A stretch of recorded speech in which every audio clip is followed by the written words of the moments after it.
So with it being the last week of our children's school, we have 5 children, well 3 still at home, and given that it's their last week of school, I was just speaking to them and wished it well on their last day or whatever, and they were either were not going to go because they don't really have to, or they were going to kind of go and just like watch a movie or whatever they do, on their last day, get all their stuff together.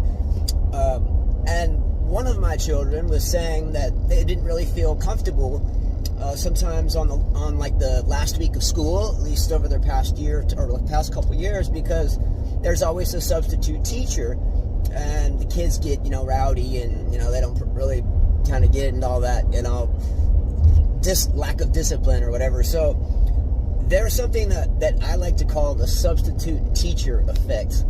And it's really kind of a shitty thing, especially given the world that we live in today.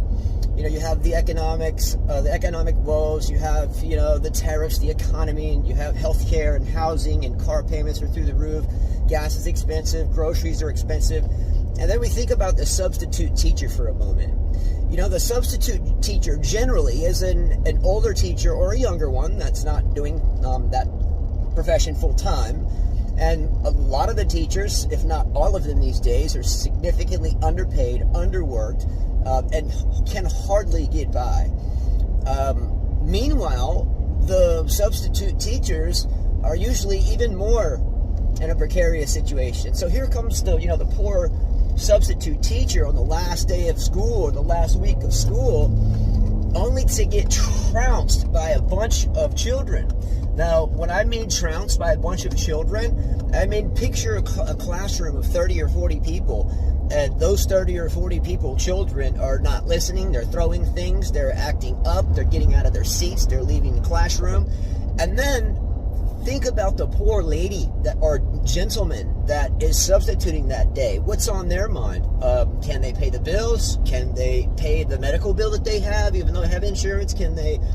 And then couple it with that, and you ask yourself if you would be rowdy around the substitute teacher. And I think when I mentioned that to my kids, they all kind of took a step back because they didn't really think about things like that.